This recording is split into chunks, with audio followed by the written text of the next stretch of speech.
세상의 소가 빛이라는 하나님이 2022년에 우리에게 주신 이 약속의 말씀, 또 이 비전의 말씀은 우리 마태복음의 산상수훈 속에 드러나고 있는 우리 예수님의 음성입니다. 이 말씀은 팔복이라고 하는 복 있는 사람의 하나님의 전적 선언이 어떻게 복 있는 사람이 되는 것인가라는 그 산상수훈의 말씀의 첫 말씀이 바로 너희는 세상의 소금이요 너희는 세상의 빛이라는 말씀으로 시작했던 것입니다.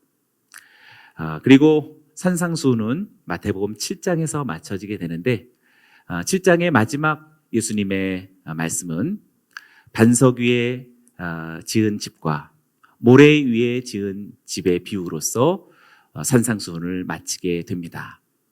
두 집의 차이는 모래 위에 지었느냐 반석 위에 지었느냐라는 차이가 있지만 두 집의 모두가 다 비바람과 창수가 함께 몰아쳤던 사실을 산상수훈에서 꼭 기억해야 하겠습니다.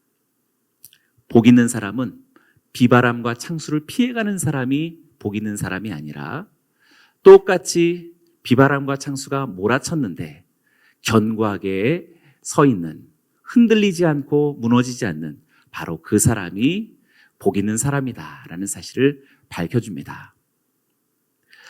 마태복음과 신학적인 맥을 같이 하는 서신을 하나 골라보라고 한다면 단연코 야고보서입니다. 마태복음과 야고보서는 어떻게 보면 형제와도 같은 신앙, 같은 신학, 그리고 같은 영성을 이렇게 공유하고 있다고 해도 다름이 아닙니다. 오늘 봉독해 주신 말씀도 역시 그것입니다. 지난주에부터 시작되어진 야고보서의 말씀은 인사말 없이 시험이라고 하는 주제를 우리들에게 제시하면서 여러 가지 시험이 다가오거든 기쁨으로 그것을 맞이할 것을 선언하면서 야고보서가 시작되었습니다. 그 시험은 우리들에게 오히려 연단으로 주어진 것, 시련으로서 주어진 것이어서 이 연단과 시련은 마침내 신앙의 사람에게 인내를 만들어낸다라는 말씀을 함께 같이 나누었습니다. 그런데 오늘 동일한 그 시험이 오늘의 본문 속에서는 매우 부정적인 모습으로 다가오고 있습니다. 그것은 유혹하다라고 하는 의미로서 다가오는데요. 어떻게 똑같은 단어 시험이 지난주에는 연단, 시련으로서 좋은 의미의 인내를 맺어가는 긍정적인 것이 되어질 수 있으며 또 오늘 본문처럼 이것은 미혹과 유혹이라는 마침내 죄와 사망으로 이끌어가는 것이 되는지 그 차이는 무엇인지 오늘 사도가 우리들에게 전해주고 있습니다. 야고보 사도는 이제 이 시험과 하나님의 관계가 어떠한지를 아주 명쾌하게 설명합니다. 13절의 말씀을 제가 다시 읽습니다. 누구든지 시험을 당할 때 내가 하나님께 시험을 받고 있다라고 말하지 마십시오. 하나님은 악에게 시험을 받지도 않으시고 친히 누구를 시험하지도 않으십니다. 13절에 시험을 받다라고 하는 이 페이라조라고 하는 단어가 4번이나 계속 반복되고 있음을 분명히 볼 수 있을 것입니다. 사람은 시험 받을 때 하나님께 시험 받는다라고 말하지 말라라고 권고합니다. 하나님은 시험 받을 수 없는 분이시며 그리고 하나님은 누구도 시험하시는 분이 아니시다라고 선언하고 있습니다. 이렇게 4번에 걸쳐서 시험이라는 단어를 사용하면서 강조하는 이유는 우리들의 삶을 잘 돌아보면 우리들의 삶의 태도하고 매우 빈번히 일어나는 그 어떠함을 알고 있는 것 같다라는 생각을 갖습니다. 사람은 언제나 공경에 빠지거나 실패를 경험하거나 그것이 자기 실수가 되었든 누군가의 어떤 문제 제기가 되었든지 나아가서 그것으로 인해서 악에 빠지는 그런 심각한 결과들이 나타날 때 우리는 그 책임에 관하여서 자주 다른 사람의 이유를 들을 때가 많습니다. 그리고 나아가서는 궁극적으로 하나님께 원망하는 경우가 있죠. 하나님은 왜 내게 이런 일을 허락하셨나? 라는 그런 원망과 또 불평을 하나님께 찾고 다른 사람에게 찾는 것이지요. 우리는 대체로 그 책임의 원인을 자기 자신에게서 찾는 경향이 없어 보입니다. 야고보 사도는 이것을 잘 알고 있는 그런 사도입니다. 이 문제를 확실하게 선언하고 있는데요. 하나님은 누구도 시험하지 않으신다라고 선언합니다. 그렇다면 서두에서 말씀드린 것처럼 하나님은 여러 가지 시험을 만날 때 온전히 기쁘게 여기라고 했던 이 사도의 시험이라고 하는 이 단어가 오늘 본문에서는 하나님은 누구도 시험하지 않는다라고 말하면서 다른 의미로 사용되고 있는지 그것을 생각해 보아야 하겠습니다. 그렇다면 어떤 것은 좋은 시험이고 어떤 것은 나쁜 시험이 있는 것인가 라고 생각해 볼 수 있습니다. 14절 속에 그 분명한 해석이 등장합니다. 14절은 같이 한번 읽어봅니다. 시작. 시험을 받는 것은 자신의 욕심에 이끌려 유혹에 빠지기 때문입니다. 14절을 보면 명쾌하게 그 이유가 어디에 있는지 각 사람에게 달려있다라고 선언하고 있습니다. 동일한 시험이 어떤 사람에게는 믿음의 연단으로서 받아지면서 인내라고 하는 신적 성품을 결실하지만 또 어떤 사람에게는 욕심에 이끌려져서 유혹에 빠져 다음 구절에서 보듯이 결국 죄를 낳고 사망을 낳는 결과가 주어진다라는 것이지요. 모래 위에 지은 집이나 반석 위에 지은 집이나 반석 위에 지은 집에게는 비바람과 창수가 좀 적게 오는 것이 아니라 동일한 비바람과 창수가 주어졌지만 그 기초가 어떠냐에 따라서 결과가 전혀 다르듯이 동일한 시험이 주어졌는데 어떤 사람에게는 그것이 믿음의 연단으로 받아들여졌고 어떤 사람에게는 그것이 유혹으로 받아들여지게 된다라는 사실입니다. 야고보 사도는 그 시험을 유혹에 빠진이라는 말로 설명합니다. 여기서 유혹에 빠지다라고 하는 이 단어는 미끼로 꿰다라는 단어와 동일한 어원을 갖습니다. 그래서 욕심이란 마치 낚시를 할 때 물고기가 낚시바늘에 걸리고 사냥을 할 때 사냥감이 덫에 걸리게 하듯이 그렇게 꿰는 미끼와도 같은 것이다 라고 말할 수 있습니다. 야고보 사도는 이 욕심의 영향력이 어떻게 강한지 그리고 사람들이 어떻게 이 미끼의 영향력에 무력한지 두 동사를 통해서 강조했는데요. 이끌리다라는 동사를 썼고 또 유혹에 빠지다라는 동사를 연속해서 사용합니다. 그것도 수동태로 사용해서 이끌려지다 또 유혹에 빠져지다라고 하는 어떤 의미를 우리들에게 강조해주고 있습니다. 미끼에 스스로 빠져드는 모습을 우리들에게 두 번이나 강조한 것이라고 말할 수 있습니다. 결국 사람이 시험이라고 하는 어떤 동일한 사건들을 믿음으로 또 연단을 받음으로 받아들이는 것이 아니라 욕심으로써 유혹에 스스로 빠짐으로 나타나는 것에 큰 차이가 있음을 우리들에게 설명하고 있습니다. 그래서 유혹에 빠진 사람들은 흔히 그 이유가 다른 삼자, 타인에게서의 원망과 비난으로서 응수할 수 있겠고 하나님께는 감사치 못함과 그리고 원망과 불평으로서 신앙을 무너뜨리는 결과들도 나타날 수 있겠지요. 곧바로 죄를 짓고 싶어하는 각 사람의 마음에 있다라는 사실을 야고보 사도는 명확하게 이 시험에 대한 두 국면을 이렇게 구분해 보여주고 있던 것입니다. 야고보 사도는 사람 안에서 일어나고 있는 이러한 죄의 경향성이 어떻게 진전되어져 가는지 생물학적인 그림으로 우리들에게 더 자세하게 보여주는데요. 그것이 바로 15절의 말씀입니다. 욕심이 잉태해 죄를 낳고 죄가 자라 사망을 낳습니다. 아마도 야고보 사도는 욕심이라는 이 헬라어가 여성 명사가 됩니다. 여성명사라는 점에 더 착안했는지 낳고 낳습니다라고 하는 출산의 모습으로서 지금 이 정황을 그림처럼 묘사하고 있습니다.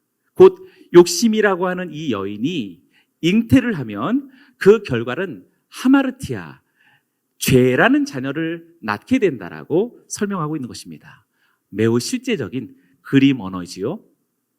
그런데 중요한 것은 이 낳게 되어지는 죄라는 자녀가 그 상태로 머물러 있지 않다라는 사실입니다.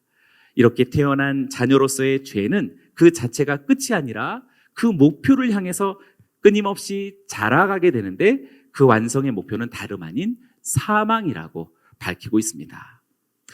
그래서 우리는 이렇게 어떻게 보면 묘한 어떤 사슬을 또 어떤 사이클을 설명해 볼 수가 있는데요. 시험이 다가왔는데 욕심으로 받아들이고 그것이 죄로서 열매를 낳게 됩니다. 그리고 이 죄는 자라서 결국 사망에 이르게 된다라는 그런 사이클을 발견하게 됩니다. 근데 잠잠히 이 사이클을 생각해 보면은요, 지난주에 묵상했던 것과 거의 유사한 사이클이다라는 것을 발견하게 됩니다. 오늘 13절부터의 본문인데 지난주 12절의 말씀이 이렇게 마쳤습니다. 12절을 제가 읽어봅니다. 시험을 견디는 사람은 복이 있습니다.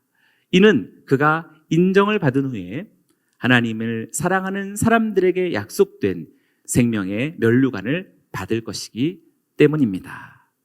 여기서 시험, 동일한 단어이죠. 시험을 견디는 사람이다라고 말해서 지난주에 나눴던 것처럼 인내하는 사람을 일컫는 것이지요. 그리고 그 인내는 믿음으로서의 연단으로 그 시험을 받아들인 사람이라고 나누었습니다. 바로 그 사람은 그 인내가 가져다주는 목표로 끊임없이 나아가는데 그 인내의 목표는 결국 생명의 면류관이라고 밝히고 있습니다.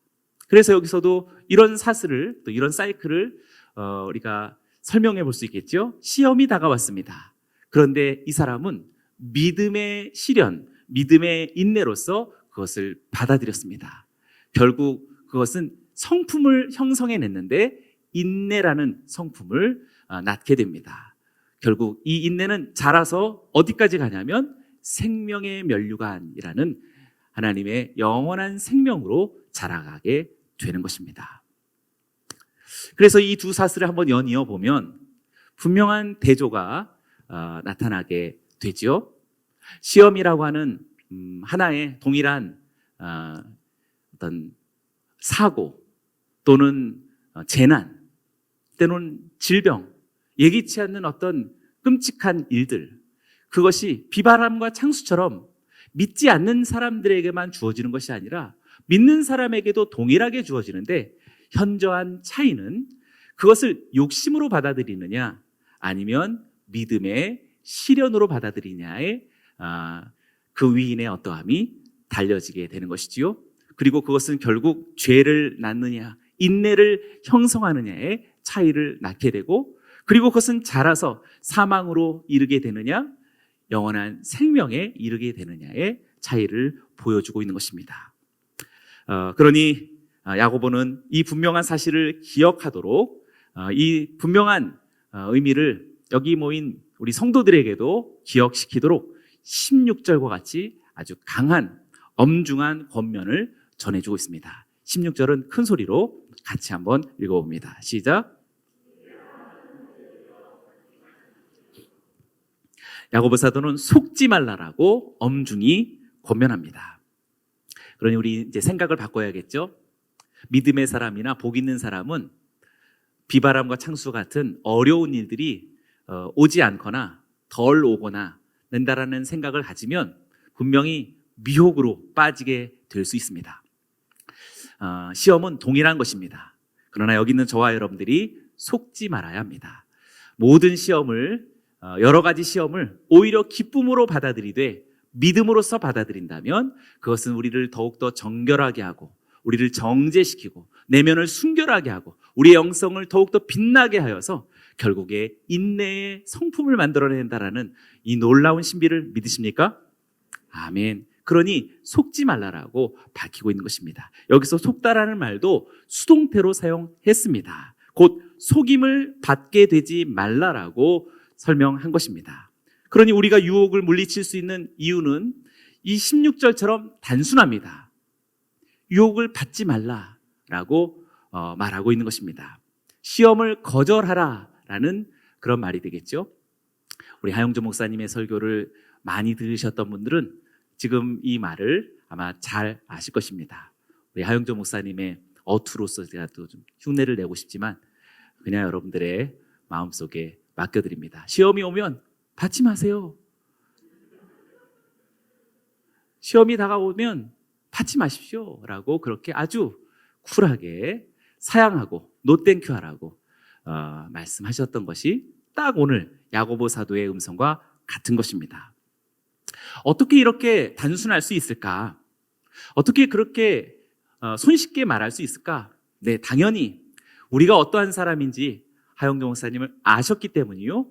우리가 어떠한 사람인지를 그렇게 이끌어 가시는 하나님이 누구이신지 아셨기 때문에 명쾌하게 단순할 수 있었던 것입니다. 우리들에게는 엄청난 능력이 있기 때문에 그렇습니다. 하나님은 우리에게 시험을, 미혹에 빠지게 만드는 그런 시험을 보내시는 분이 아니라 우리들에게 놀랍고 엄청난 것들을 보내시는 분이시다라는 것을 사도는 바로 17절에서 우리들에게 말하고 있습니다. 큰 소리로 한번 같이 읽어볼까요? 시작. 위로부터 오며 빛들의 아버지께로 내려옵니다. 그분에게는 변함도 회전하는 그림자도 없으십니다. 네, 하나님은 우리들에게 온갖 좋은 선물과 그리고 온전한 은사들을 보내신다라고 말하고 있습니다. 은사, 도시스, 선물, 도레마라고 하는 이 말은 거의 동의어라고 말할 수 있겠습니다. 이것들은 모두가 다 위로부터 오는 것이다 라고 말하고 곧 하나님 아버지께로부터 오는 것이다 라고 그냥 여기 뭐 세속사에서 아주 훌륭하게 성취해서 얻을 수 있는 그런 종류의 것이 아니다라고 밝히고 있습니다. 특별히 위로부터 오다라고 하는 이 아노센이라고 하는 말은 요한복음에서 매우 중요한 말이지요. 니고데모와 예수님께서 말씀하실 때 거듭나야 하느니라 라고 말씀하셨을 때 바로 아노센이라는 말로써 거듭나다를 설명하셨습니다. 곧 요한복음에 의하면 거듭나다라는 것은 성령으로서 거듭난다라는 것을 말씀하신 것이지요. 그래서 여기서 말하는 이 온갖 좋은 선물과 온전한 은사는 모두가 다 성령과 관련된 것이다라고 해도 틀림이 없습니다. 볼까요? 누가복음 11장 13절에서 이렇게 말씀하십니다. 너희가 악할지라도 너희 자녀들에게 좋은 것을 줄 알거든 하물며 하늘에 계신 너희 아버지께서 구하는 사람에게 성령을 주시지 않겠느냐. 할렐루야. 위로부터 오는 하나님 아버지께서 내려주시는 것은 하나님의 성령이다라는 사실을 알게 됩니다. 뿐만 아닙니다. 사도행전 2장 38절은 이렇게 베드로 사도가 외칩니다. 이때 베드로가 대답했습니다. 회개하십시오. 그리고 여러분의 죄를 용서받기 위해 예수 그리스도의 이름으로 여러분이 각각 세례를 받으십시오. 그러면 여러분이 성령의 선물을 받게 될 것입니다. 라고 분명히 도레마로서 성령을 선물이라고 묘사하고 있는 것입니다. 이와 같이 하나님께서는 우리들에게 그냥 세상에서 대단한 부귀영화를 주시는 그런 분이시 아니라 비할 수 없는 하늘로부터 오는 엄청난 하나님의 영, 하나님의 성령을 선물과 은사로서 우리에게 부어주시는 줄로 믿습니다. 아멘. 그래서 어떤 결과가 이루어지나요? 18절이라고 말할 수 있습니다. 제가 있습니다. 그분은 우리를 창조하신 것 가운데 첫 열매가 되게 하시려고 그분의 뜻에 따라 진리의 말씀으로 우리를 낳으셨습니다. 아멘. 그러니 우리가 지금 인문학 공부하는 것도 아니고요. 도덕이나 철학을 공부하는 것도 아닙니다. 엄청난 하늘의 하나님께서 우리를 낳으셨다라고 하는 신적 출생을 우리들에게 밝히고 있는 것입니다. 하나님은 우리를 낳으셨다라고 말하는데 무엇으로 우리를 낳으셨습니까?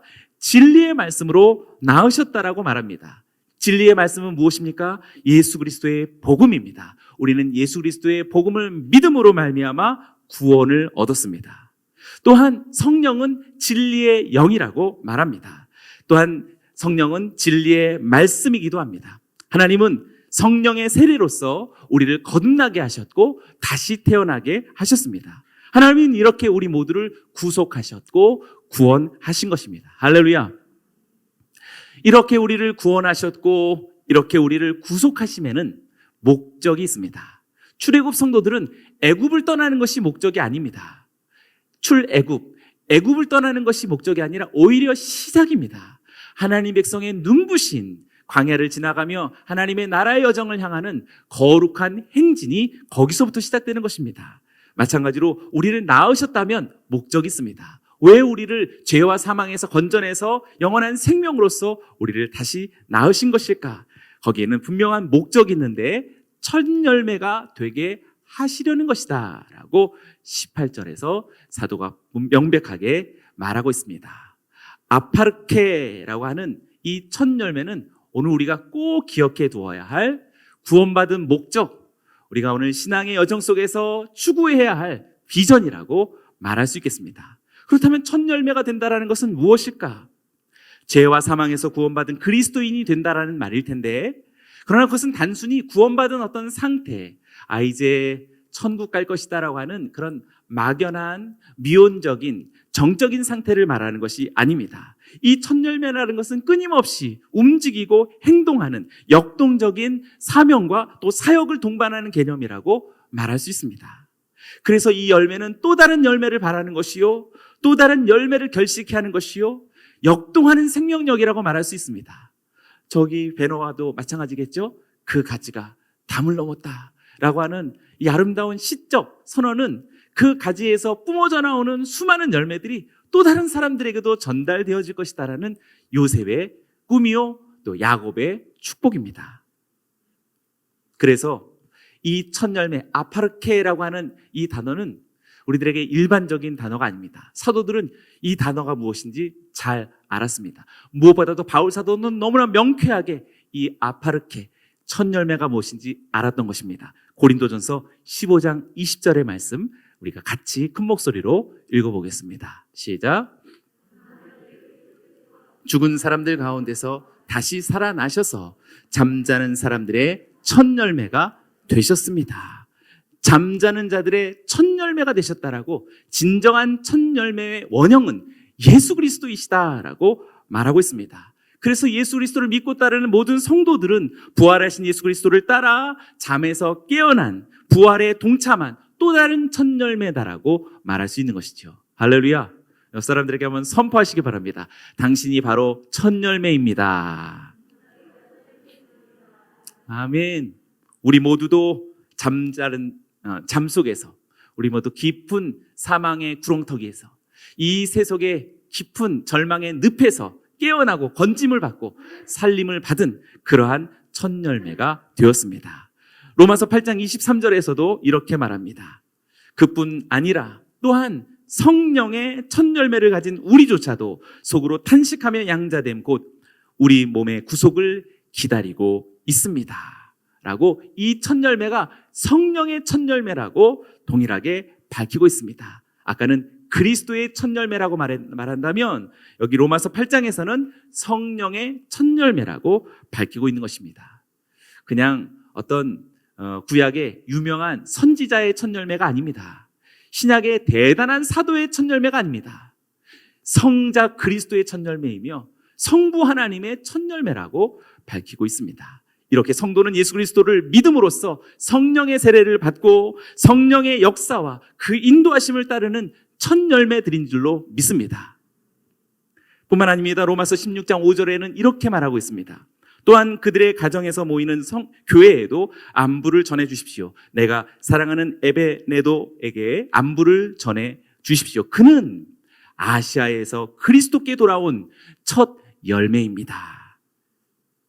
여기서도 아파르케를 또다시 그리스도께 돌아온 아파르케다라고 말하고 있습니다. 성도는 이방인들을 그리스도께로 돌이키는 첫 열매라고 말하고 있습니다. 우리는 정적으로 구원받고 이제 장차 천국 갈 그렇게 미약하거나 정적인 그런 존재가 아닙니다. 우리는 끊임없이 담을 넘어가고 있는, 끊임없이 움직이고 뻗어나가는, 행동하고 역동하는 생명을 갖고 있는 또 다른 열매를 갈망하고 구하며 결실케 하는 그런 신비로운 그리스도께 돌이키게 하는 첫 열매인 줄로 믿습니다.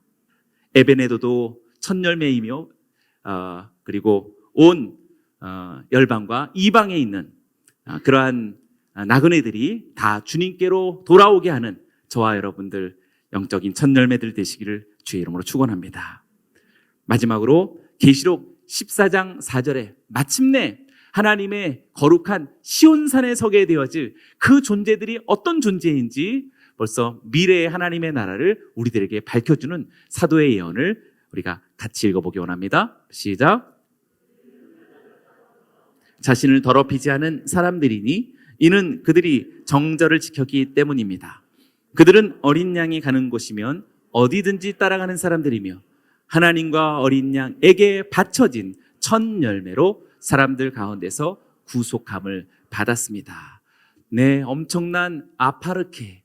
이 아파르케는 결국 그리스도와 더불어서 부활에 참여한 그리스도의 첫 열매였는데 마침내 이 첫 열매는 하나님과 어린 양께 바쳐진, 봉헌되어진 제물처럼 드려진 첫 열매다라고 밝히고 있습니다. 하나님과 어린 양에게 바쳐진 이 첫 열매는 돌아올 뿐만 아니라 마침내 하나님께 헌신하고 예수 그리스도 어린 양께 자신의 온 생애를 투신하는 그러한 존재라고 밝히고 있습니다. 우리가 유혹을 물리칠 수 있는 비결이 어디 있나요? 유혹을 받지 않는 것에 있습니다. 그냥 너무나 단순합니다. 속지 않는 것입니다. 시험을 다가올 때 거부하는 것입니다. 대신에 온갖 좋은 선물들과 온전한 은사를 내려주시는 하나님 아버지를 신뢰하고 기대하고 바라는 것입니다. 그리고 마침내 우리는 점점 더 하나님께서 우리들에게 빚어가시는 이 첫 열매의 신비를 이루어가는 그런 진정한 아파르케, 오늘 저와 여러분들 되어질 줄로 믿습니다. 정리해 봅니다. 우리가 유혹을 물리칠 수 있는 비결, 이렇게 세 가지로 정리하고 싶습니다. 꼭 기억하시기 바랍니다. 첫 번째, 속지 않는 것입니다. 너무 심플한가요? 유혹이 오면 거절하는 것입니다. 두 번째, 우리들에게 그냥 유혹을 거절하는 그런 앙상한 어떤 자기 인내, 부단한 어떤 안간힘, 그것을 말하지 않습니다. 우리에게는 어마어마한 것들이 있다는 사실을 담보하고 있습니다. 그런 시시껄렁한 것 앞에 우리의 마음을 잃어버릴 까닭이 없고 거기에 우리가 자꾸 마음을 써야 할 그런 아쉬움이 우리들에게 결단코 없다라는 사실을, 온갖 좋은 선물, 온전한 은사들을 바라는 성령의 세례를 부여받고 성령의 사람이 되었다라는 것을 기억하는 것입니다. 마지막 세 번째는 우리가 첫 열매다라는 사실이요, 이 첫 열매가 어디까지 우리를 끌고 가는지 알고 확신하는 것입니다. 세 가지로 요약해 보겠습니다. 성령의 세례로서 거듭나고 날마다 기름 부으심을 받는 우리 사랑하는 성도님들 되시기를 축원합니다.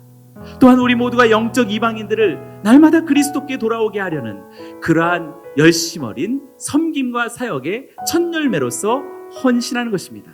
그리고 마지막, 하나님과 어린 양에게 자기 자신의 모든 생애를 바치는 삶이야말로 우리에게 다가오는 수많은 비바람과 창수가 어떠하든지 그것이 얼마나 가공할 만한 위력으로 다가올지라도 결단코 흔들리지 않는 반석 위에 세워진 복 있는 저와 여러분들이 되기를 주님의 이름으로 선포합니다. 우리 하나님께 영광의 박수를 드립니다.